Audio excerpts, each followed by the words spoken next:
Hello, my lovely viewers. Good day to you all. You're welcome to today's class.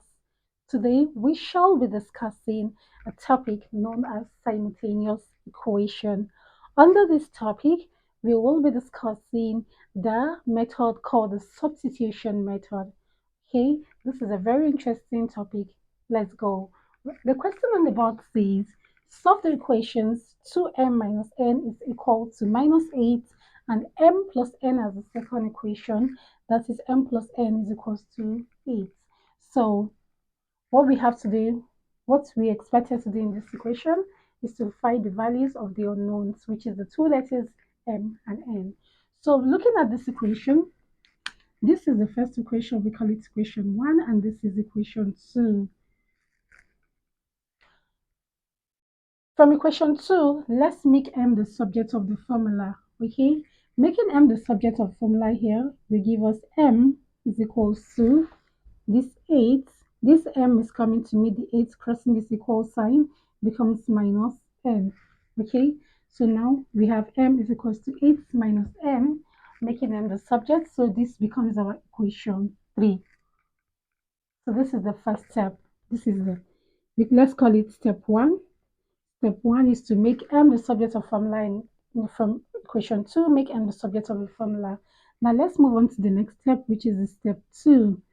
From step 2, all we need to do is to substitute the value of m into equation 1.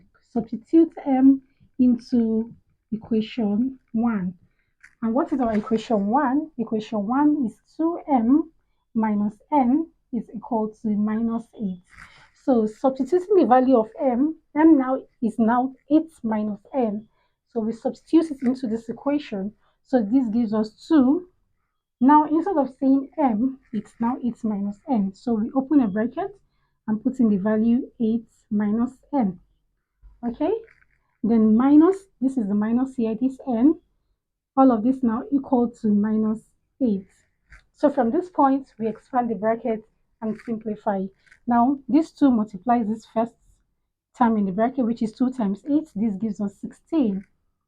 Then the 2 again multiplies the second term in the bracket, which is 2 times minus n. This gives us minus 2n.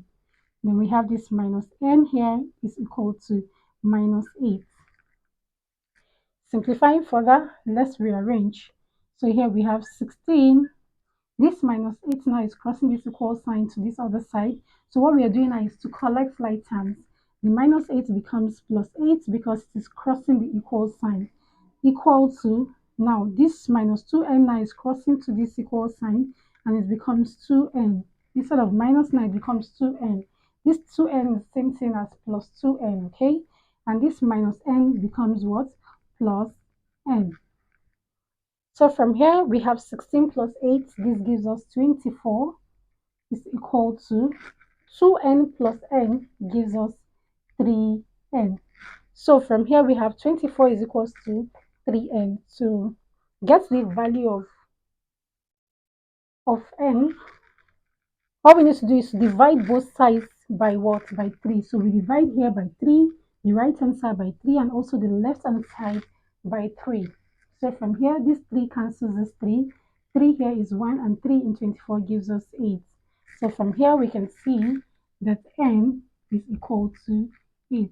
So we've gotten the value for n. Now we need to get the value for m.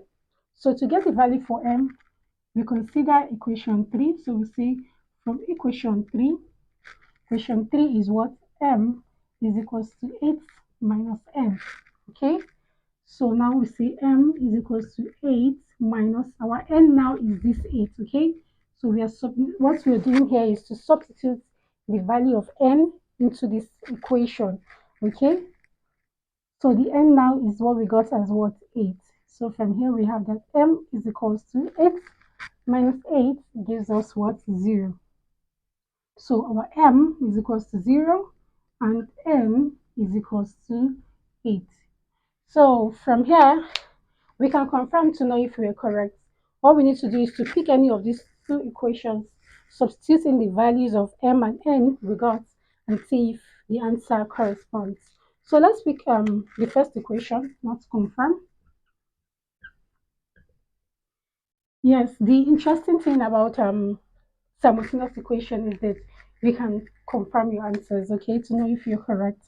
So let's use equation 1, which is 2m minus n is equals to minus 8, right?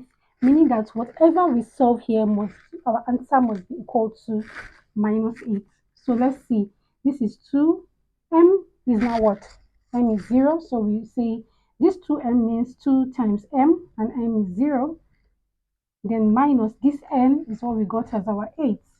From here, you can see that 2 times 0 is 0. Then we have the minus 8. And 0 minus 8 gives us minus 8. You can see it is the same thing as this. So this shows that we are correct. We can also use the second equation to check if we are correct. So let's confirm using m plus n is equal to m plus n is equals to what? 8. So what is our m? M is 0. Then plus our n is what? 8, and 0 plus 8 gives us 8, so we can see that we are correct.